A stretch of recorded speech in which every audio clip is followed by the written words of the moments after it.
Defense Updates has started History series. In this series, we will look back into the past, learn about important strategic events and war facts. Number 5.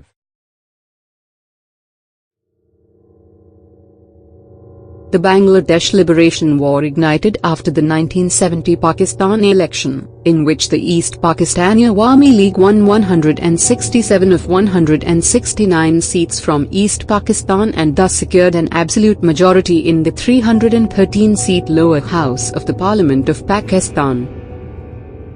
Awami League leader Sheikh Mujibur Rahman claimed the right to form the government. After the leader of the Pakistan People's Party, Zulfikar Ali Bhutto, refused to yield the premiership of Pakistan to Mujibur, President Yahya Khan called the military, dominated by West Pakistanis, to suppress dissent in East Pakistan. A widespread genocide against the population in East Bengal forced India to accept around 10 million refugees in 1971. Tikar Khan, the military commander in East Pakistan in 1971, earned the nickname Butcher of Bengal due to the atrocities he committed. With the mounting refugee crisis, the then Prime Minister of India, Indira Gandhi, decided to intervene in the Pakistan civil war and help liberate East Pakistan. Due to the intervention of India in their civil war, West Pakistan grew hostile. Number 4.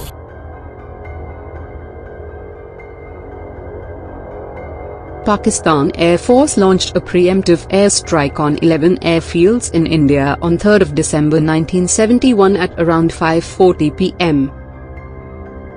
Yahya Khan launched a Pakistani version of Israel's 1967 air blitz in hopes that one rapid attack would cripple India's far superior air power. The strategy was to try and catch the Indian Air Force napping. But India was alert, and the tactic did not work.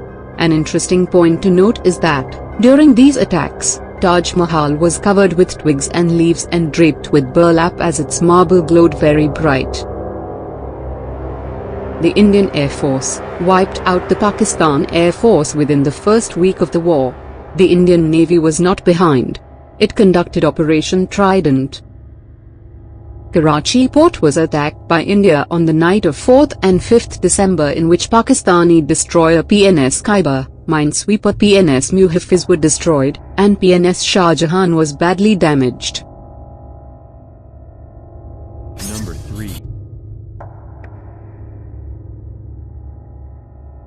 US supported Pakistan in this war.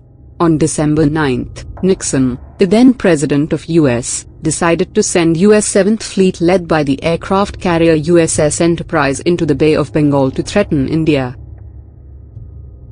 The plan was to surround India from all four sides and force them to retreat, and leave East Pakistan. UK also helped Pakistan. British naval group led by the aircraft carrier HMS Eagle moved closer to India's territorial waters. The British and the Americans had planned a coordinated movement to intimidate India. While the British ships in the Arabian Sea would target India's western coast, the Americans would make a dash into the Bay of Bengal. Sri Lanka helped Pakistan in the 1971 war by allowing its aircraft to refuel at Bandaranaike International Airport in Colombo.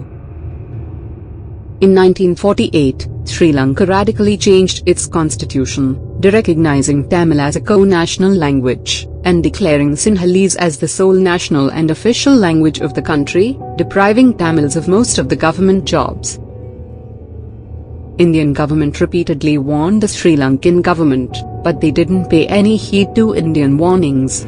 India-Sri Lanka relations were sailing through stormy waters. Due to this scenario, Sri Lanka helped Pakistan. The Soviet Union sympathized with the Bangladeshis and supported India. The USSR gave assurances to India that if a confrontation with the United States or China developed, it would take countermeasures. This assurance was enshrined in the Indo-Soviet Treaty of Friendship and Cooperation signed in August 1971. the Soviet Navy dispatched 2 groups of cruisers and destroyers and a submarine armed with nuclear missiles to help India. The Russian maneuvers helped thwart the move of US-UK combine. A long-standing ally of Pakistan, China was encouraged by US to mobilize its armed forces along its border with India. However, due to lack of dominant position on the Sino-Indian border, and fear of possible backlash from USSR, China did not intervene.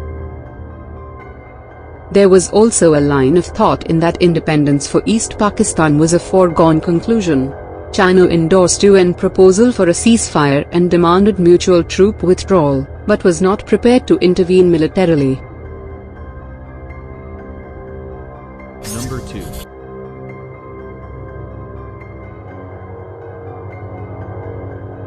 US downplayed the deteriorating refugee situation. US was close to Pakistan and had taken a very hostile stand towards India, as India was an ally of USSR. This hostile aggressive stand taken by Nixon was sought to be justified under the false premise that Indira Gandhi was right from the beginning determined to attack East Bengal. This, however, was a lie, and Nixon knew very well that she had tried her best to avoid confrontation with Pakistan.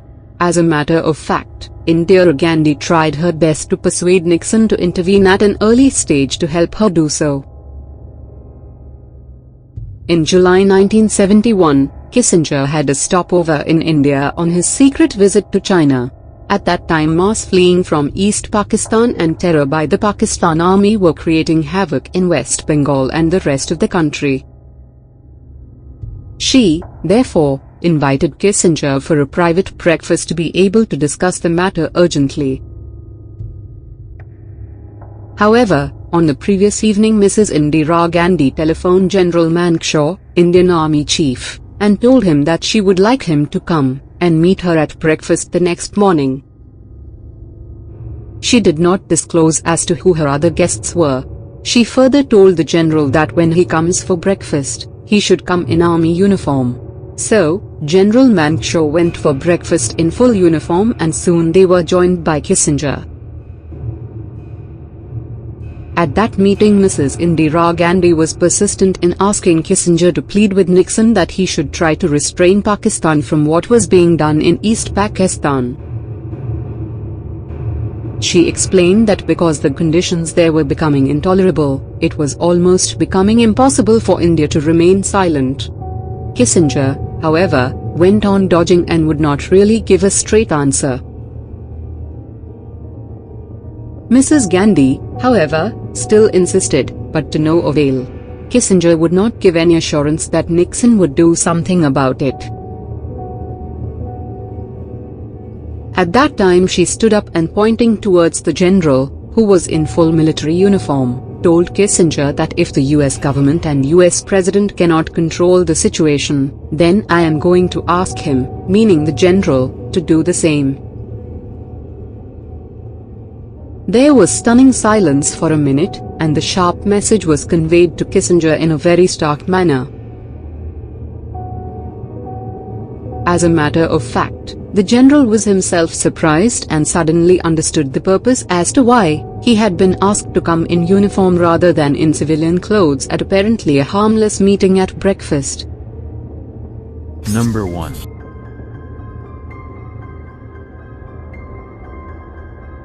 Pakistani troops, aided by their local Islamist collaborators, killed an estimated 3 million people, raped over 300,000 women, destroyed innumerable homes, and forced millions more to leave their homes during the bloody 9-month war. The Bengali freedom fighters displayed unparalleled bravery in the war against Pakistan's regular army. Lasting just 13 days, it is one of the shortest wars in history. Approximately 90,000 prisoners of war, including Pakistani soldiers and their East Pakistani civilian supporters, were taken by India. It's the largest capitulation since General Paulus' surrender at Stalingrad in 1943 in World War II. It was also one of the most swift victory in history. 6-day war fought between June 5 and 10, 1967 by Israel against the neighboring states of Egypt, Jordan, and Syria can be compared to this victory in swiftness. Thanks for watching.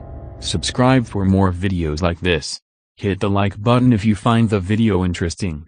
Kindly provide your feedback in the comment section, this will help us improve.